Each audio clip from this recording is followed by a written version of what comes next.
tongue joined the chat? It has.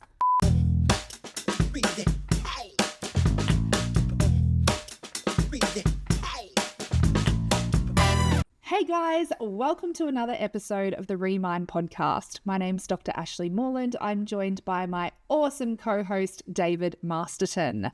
Today's episode is going to be all about kids and behavioural challenges. It's something that we have obviously both navigated as parents ourselves, and Still navigating. something that is a really, really common topic in just about every single parenting forum on the entire internet. So I have some experience in this area, and I'm sure, Dave, you'll have some amazing input as well. So the first thing that is probably the most helpful place to start is understanding behaviors that are appropriate and typically developing. Like, no one likes a kid having a tantrum necessarily, but a tantrum is actually representative of, you know, a typically developing child, or testing boundaries, or all these kinds of things. But then there are other behaviors that might indicate that there's a deeper underlying issue. So I'm going to hand over to you and get your thoughts on kicking us off. Yeah, okay. Well, look, let's go with the differences between challenging behaviours for the parent versus challenging behaviours for the kid. I think that's really important. I like that straight off the bat. Because the challenging behaviour for a parent is anything that tests your own capacity. So it'll be, right now I need you to be quiet. Are you quiet? No? Okay, that's a challenging behaviour because I need you to be quiet. Versus something that is like in the school ground by themselves, out of nowhere, they punch another kid in the head. Right? And then how do you sort of deal with that? So I think in my mind, there's two, I suppose, silos of behaviour. I think the one that I'm probably most drawn to out of all of that is the challenging behaviours according to the parent, really. Because interesting. The child themselves, would the child classify its behaviour, or if I think about, say, 5-year-old David, would he have classified running around crazy until his nose bled, having the time of his life as a challenging behaviour? No. I'd find that fun behaviour. Would my parents classify that as a challenging behaviour? Probably, especially if they've just come off a full day of work and they're trying to get dinner done, and David running around, has no idea what he's doing, and he's razzing up his sisters, or he's doing this and he's making noise, and someone needs a table set, or whatever it is, right? So I suppose it's really sort of putting the context around that. So young David would not see it as a challenging behaviour. He'd be seeing that as having fun. So it's going to be about how do we look at ourselves as parents and what we need, and then what the child's doing in response to that, to then bring it all together. So I think that's a super important one, because then suddenly what's challenging behaviour for one person with a child, or from a child's point of view, could be different to somebody else. So a dad might find a particular behaviour acceptable where a mum may not, or vice versa. And it's just I suppose, what's coming up for that person at that time. Yeah, wow. Okay, so straight off the bat, this conversation's taking a very different path to where my brain imagined it going. But I love that because because I'm like literally even jittering in my seat a little bit, going, oh yeah, this is exciting. So these conversations, guys, if it's not abundantly clear by now, is literally Dave and I rocking up going, what's on your heart to talk about today? And then we go down the rabbit holes. So I love that. What I'm picking up from what you shared is maybe it's when typical behaviors feel like too much, or it might not even be typical behaviors. It could be those atypical behaviors, but when it might be normal, but it's so intense that it feels like too much for us. And maybe it leads to overwhelm for us as parents or the caregivers.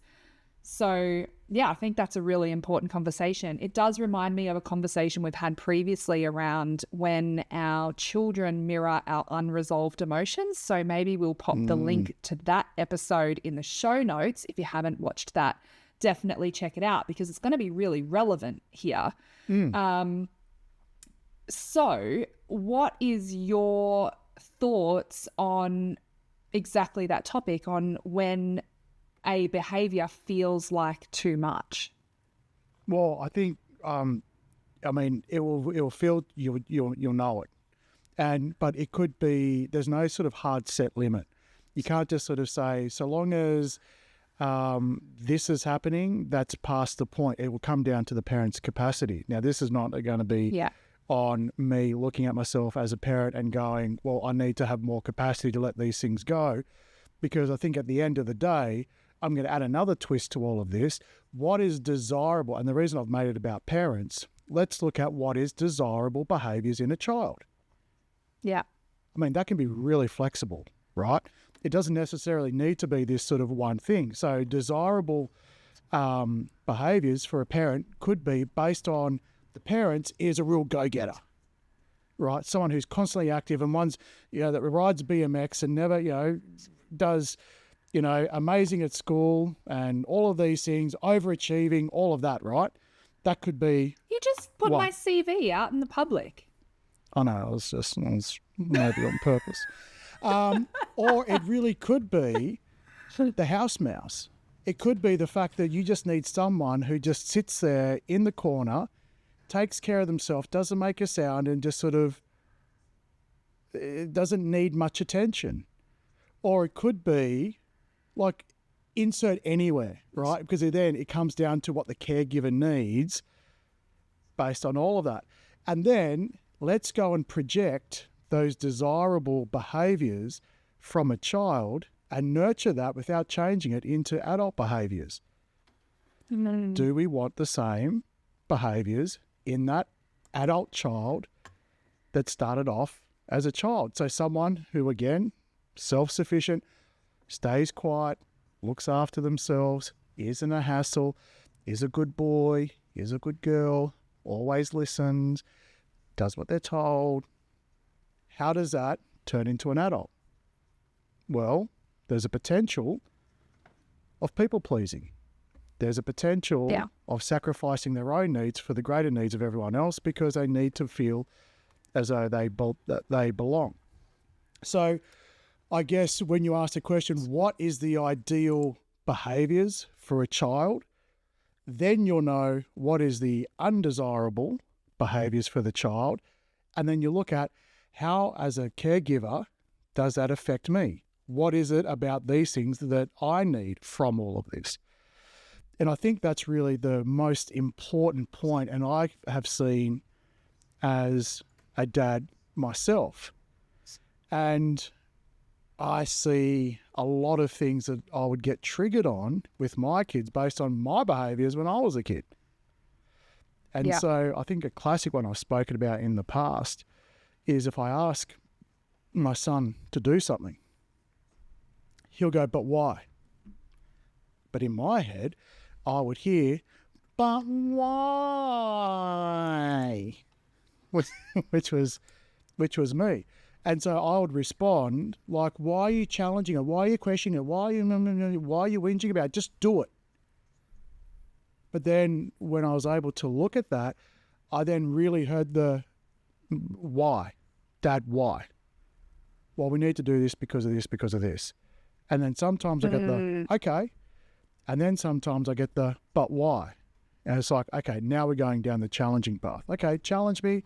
But if we get too far, now you're just really pushing back for the sake of, you're just going to tell me you don't want to do it? Okay, fine. If you just don't want to do it, then that will have consequences. Would you like to hear the consequences or would you just like to do it? Doesn't always happen that way. I don't always keep a cool head. Sometimes it's stop pushing me, just go and do it. I don't have the capacity. Bleh.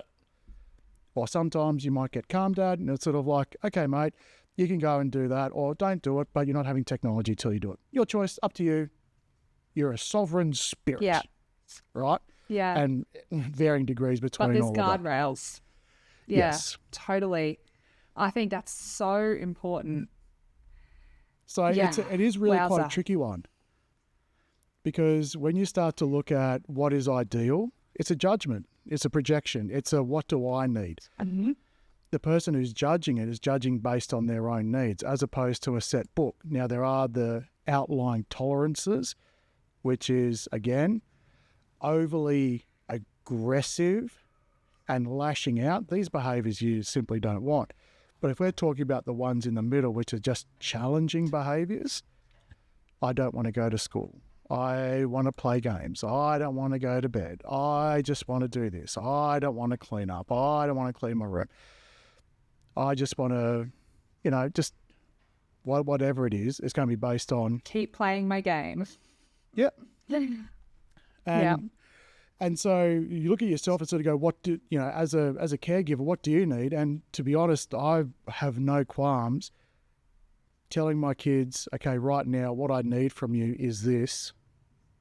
Because if I've got limited patience, I'll let them know up front. Yep. Hey guys, I'm not feeling the greatest. My patience is at really quite low. I'm Yeah. going to be asking you to do some things. I need some help. I'm not going to be in the mood to asking 2 or 3 times. I'm not going to be in the mood to answer your questions. And look, I can do this because they're 9 and 12. So they have some comprehension, but I'll sort of say to them, if you do have questions, happy to circle back later on. Yep. And sometimes they'll push and push and push, and sometimes angry dad comes out. So, but more often than not, I'll tell them, because kids are pretty good at knowing if Yeah. the caregiver's Yeah. in a good mood or a bad mood, and the reactions around it. So I Absolutely. think defining the challenging behaviour and why it's challenging, and then looking at what sort of behaviours do you want the kid to grow up with? Or That's exactly where my mind was just going, because Beautiful. it's something I see a lot is when I'll have conversations with people and I'll say, what sort of person do you want your child to be when they're an adult? And they're like, oh, I want them to be able to set boundaries. I want them to be able to make good choices. I want them to know that they matter and take time for themselves. I want them to be able to stand up for themselves and have difficult conversations, all this stuff. and it And then I'll starts be with the like, parent. okay, my friend, do you have capacity to parent that right now? Because if I want my daughter to be able to set boundaries as an adult, I need to be able to equip her to set boundaries as a child, which means that I'm someone she's going to have to set boundaries with, and that's going to challenge me. Yep. But if I squash her at every opportunity and go for that authoritarian, I'm the parent, so you do what I say, respect your elders kind of thing that we were raised with, then Yep. guess what? I'm saying that I want my daughter to be able to set boundaries when she's an adult, but I am literally drilling into her, I'm literally wiring her brain that it's not safe for her to set boundaries, or she can't set boundaries. And so there's this mismatch between what I have the capacity to parent, or the desire maybe to parent in a child, and what I want for my child as an adult. And I look at this even right down to, self-care, self-worth, self-esteem, this sort of stuff. And I'll say, how do you want your children to speak about themselves? How do you want your child to speak about and feel about their body when they're an adult? I want them to know that they're beautiful as they are, and I want them to accept themselves and all this. And then we stand in front of them and talk about how ugly our tummy is and how big our legs are and like all this sort of stuff. At some point, there has to be a congruency between what we want for their future and what we model and create in them as children. So the concept of challenging behaviors, I think, is really relevant to that, because sometimes there will be behaviors that do push our capacity. And I love that you mentioned that. Sometimes we will have certain expectations or beliefs or judgments around what a good child is supposed to look like, or what we expect from our kids.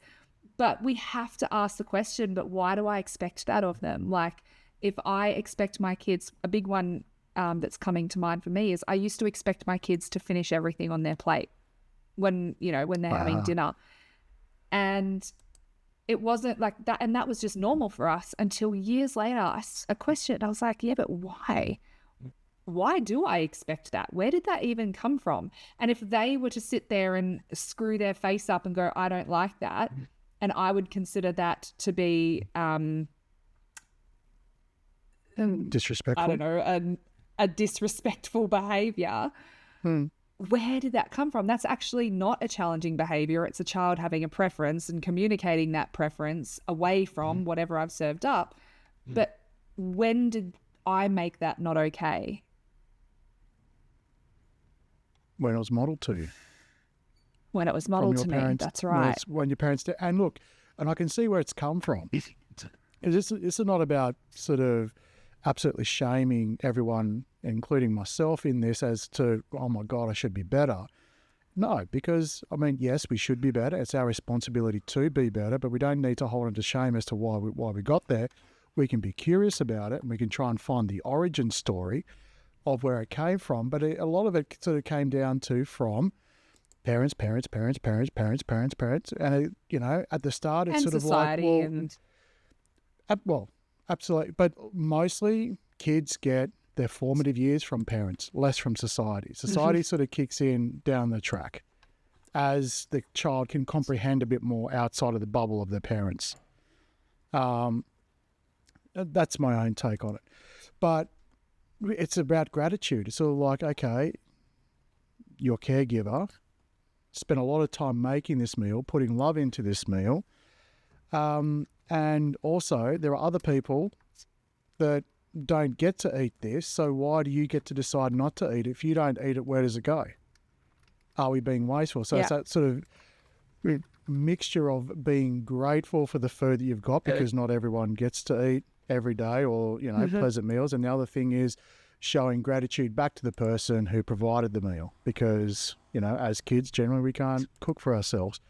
So I can see where it's come from, but what it instills is a sense of, let's just sort of say a tradition of gratitude, probably without the full intention, the full embodiment of the gratitude, as opposed to you must act this way if someone does that for you. Cue people pleasing, awesome tendencies right there. And so if they don't want to eat, and you sort of say, if you don't want to eat, that's fine. But if they turn around and go, can I have some ice cream? Yeah. You go, hell no. You didn't eat your dinner. Yeah.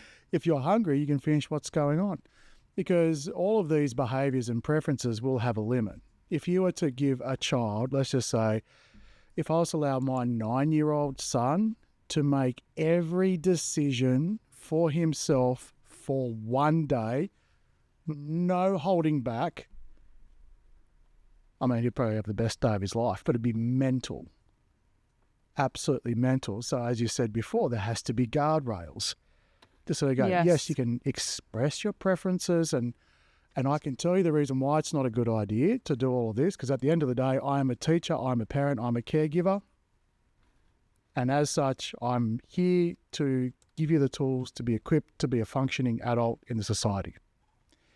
Yeah. So that's huge. And from a brain development perspective, like, children don't even have a fully developed prefrontal cortex yet. So what that essentially means is they don't have the capacity to use logic and reasoning and facts to make good decisions, or make decisions that are going to support their health or support their learning or whatever that might look like. And so we have to be able to stand in the gap with our fully developed prefrontal cortex. That's where it's our responsibility as the caregivers to set those guardrails. And like for me, I love the example that you gave about, well, it's okay if you don't want to eat your dinner. But if they then come and ask for something later, it's like, well, no, because the nourishment that is actually going to nourish your body is in the meal, and that ice cream might fill your tummy, but it's actually not really supporting your health. And in our home, we value our health, so this is the guardrail that I'm setting. It's nutrients first. And that's a conversation that is pretty common. So we have a saying in our home: meal food is real food, snack food is crap food. So it doesn't mean to say that we don't have snacks and we don't have treats, Yep. but it's meals come first because that's where the nutrients are, right? And so building those guardrails around what those things look like is really essential. But in order for me to build those guardrails well, I have to have a really healthy sense of self. I have to have a really healthy idea of what guardrails are supporting the healthy development of my kids and which ones are just a projection of my own stuff, like my own childhood stuff or expectations or morals or belief systems that might be distorted or whatever else. And I think the other thing that comes into this as well is you mentioned capacity, like understanding that we as parents have a nervous system. That nervous system is going to be activated from all of the contexts of our lives. When we are pressured with mortgage stress, when we are pressured with work stress, when we are pressured in conflict in our relationship or whatever, wherever, whatever angle that's coming from, we're going to be challenged by that. And all of it draws from the available capacity that we have. So when it comes to those like high stress contexts, behaviors that we might typically have capacity for and don't necessarily find challenging, sometimes we do. And I love what you said about pre-framing, and I'll use that strategy as well. So if I'm really aware that for things that have nothing to do with my kids, I am under more stress than normal and my tolerance to their behaviors might not be what it typically is, I'll pre-frame them and I'll say, hey, I'm feeling really under the pump at the moment, or I'm really stressed about this, or this. I don't have the same a level of patience that I normally would. Bless you. Thank you. I don't have the same level of patience that I normally would. And so I will be really, really upfront with them about that. And then if they still choose, and then I'll say, this is what I need from you. So I only have capacity to ask once. If they, with the context that they've been given, because that's me, I'm literally letting them borrow my prefrontal cortex in that moment and going, oh, mum's pretty stressed at the moment. She probably doesn't have the capacity for me to ignore her the first 2 times. By me sharing that with them and giving that little bit of transparency about where I'm at and what I need from them, it creates certainty for them, but it also means from that moment on, it's a choice.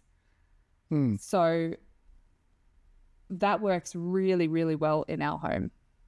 Yeah, because I think it's important. It's like you don't need to let your kid into every aspect of your life. I think that's dangerous because you do have a massive life outside of your children.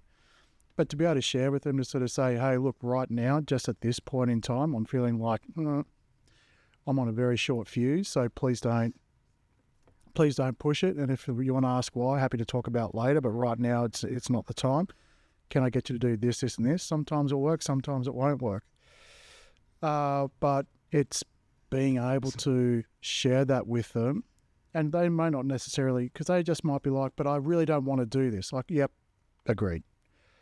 And I had this thought while you were talking. It's sort of like, let's, and I'm not sure if it's for this video or future videos, that we kind of spell out some of the big challenging behaviours. And then, because I'm assuming that there are some that are sort of fairly common, and some which are probably more development appropriate. So, you know, you've got your sort of your toddlers and your kids to then your kids to pre-teens to then, teens onwards. But I would say the one that I'm seeing at the most is not listening to you. Or if they are listening to you, they're talking back. And especially at the moment, my 9-year-old son is developing this thing where it doesn't matter what you say when it comes to, if you ask a question why, whatever your answer is, he'll try and frame it in a way to make your answer irrelevant. Doesn't matter where it comes from. So it's sort of like, I need you to clean your room. Why? Because we don't like to live in a messy house, and if you don't clean the room, then I have to clean your room. Well, what's wrong with you cleaning your room? Or you cleaning my room?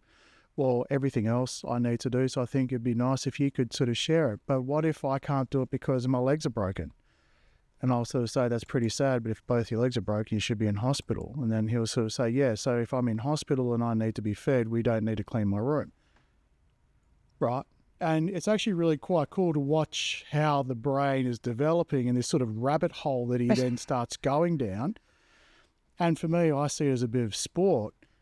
But for others, it could be sort of like, just shut up, clean your room and do as I tell you.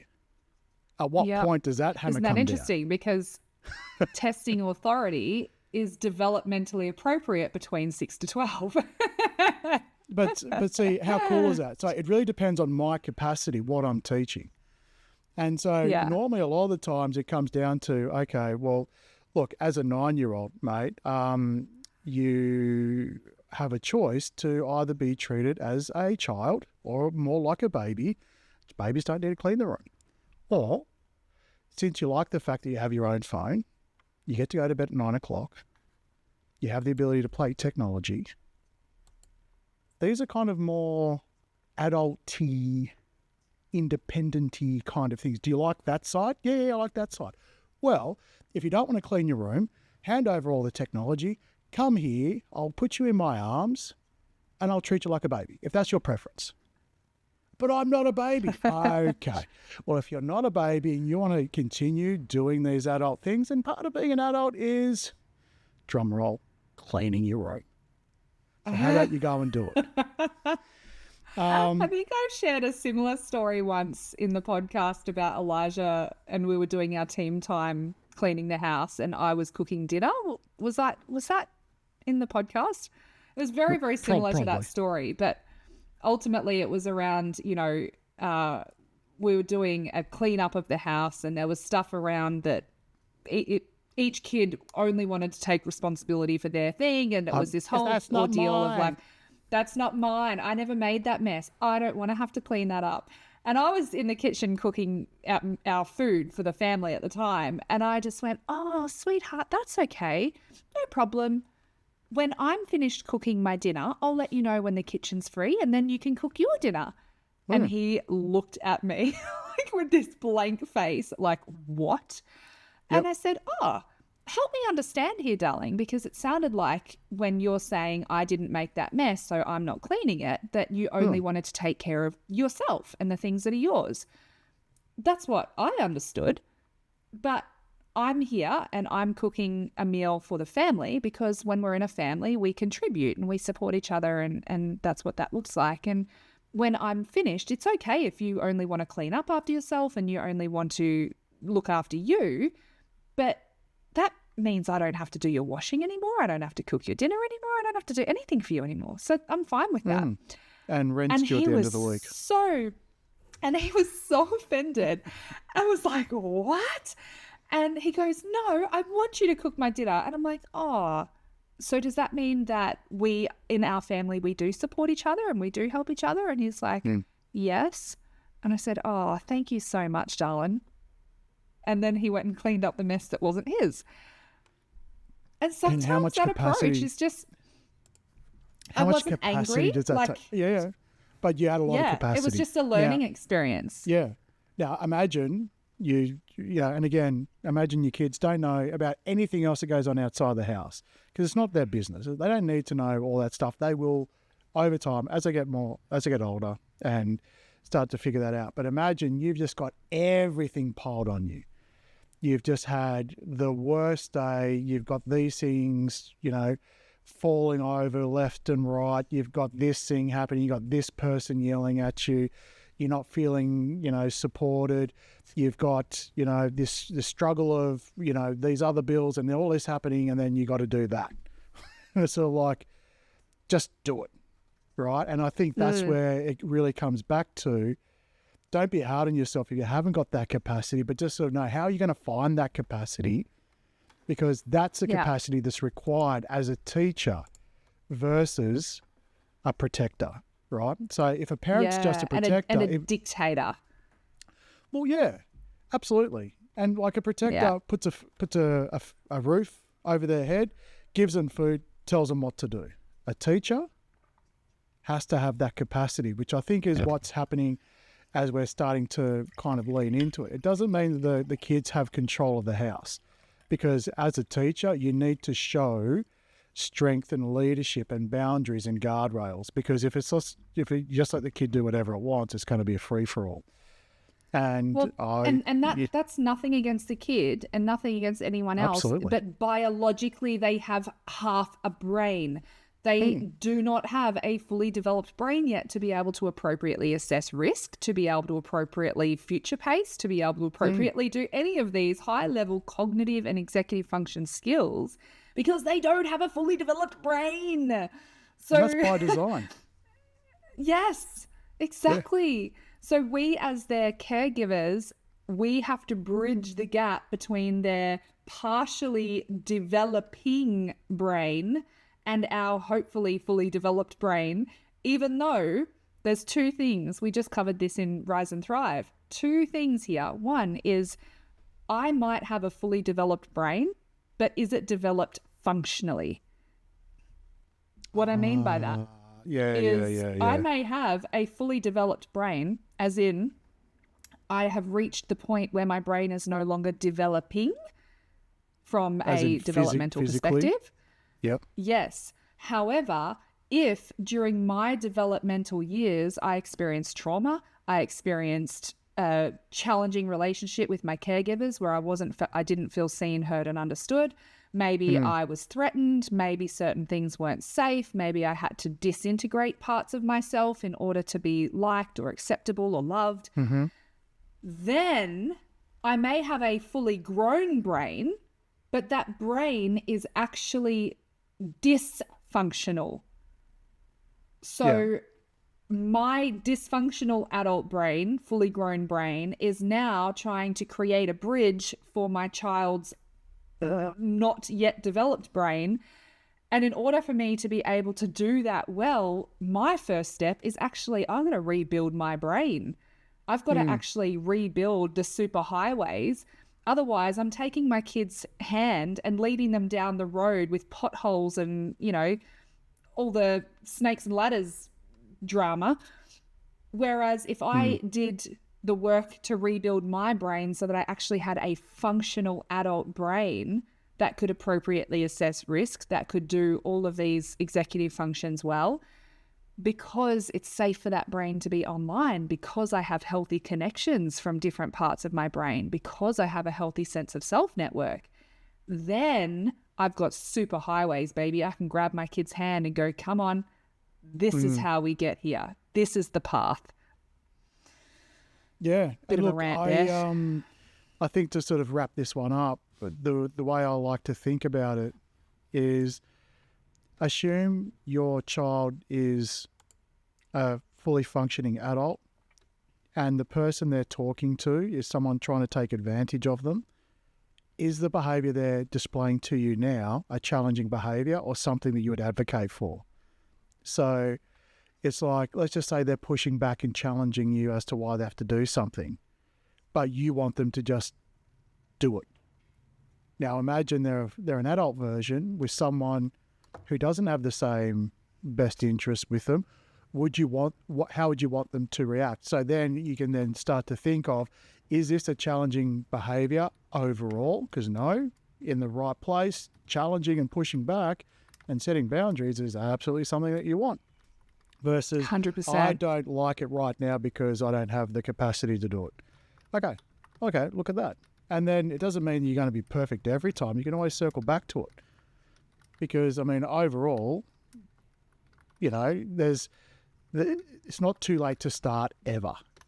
So if I have a moment and I'm like, I didn't handle that too well, I'll say it, even though still part of me goes, I do not want to be wrong in front of my kids, especially to my kids, and I don't want to have to admit it.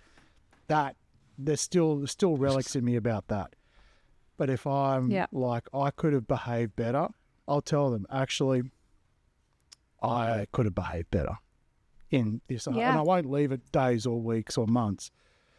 But it'd be like, and I still feel it. It's like, I shouldn't have to because I'm their dad. I should be allowed some wiggle room to not keep it together. I shouldn't have to apologise. Yeah. Well, again, you model that behaviour because that's what you want them to do when they're Yeah. older. So 100%. I wholeheartedly agree with everything you just said. It comes back to be the change you want to see in the world, right? Be the Yep. person you want your future kids to be. yeah, Treat yourself. And- Speak about 'cause- yourself. if they're Uphold not gonna learn it- standards and if you're talking about it, you're not teaching necessarily. Talk is part of teaching, but there's leading by example and then there's the actual physical Yeah. teaching of it. So Yeah, if you just absolutely. talk about it and you're not showing them how to do it because you weren't shown, I understand. 100% understand. yeah. But who is? Totally. Yeah, So- absolutely. So I would say if we've touched on quite a few things today, if processing emotions, if you're finding that you don't have that capacity, if you did resonate with the idea that perhaps your brain in your own developmental years might have had a little bit of faulty wiring in some of those areas of executive function, in sense of self, in setting boundaries, in self-esteem and all those kinds of things, then knowing that working on that is your ticket out and your ticket to supporting the development of your child's healthy brain, because you're not just growing a child, you're growing their brain, which will be the brain that they take into adulthood with them, right? So if you do need support with that, please reach out because that's exactly what we do. If you have any questions, any comments, write to us in the comments. We would love to hear from you. And until then, till next time, we will catch you soon. Bye-bye. Bye.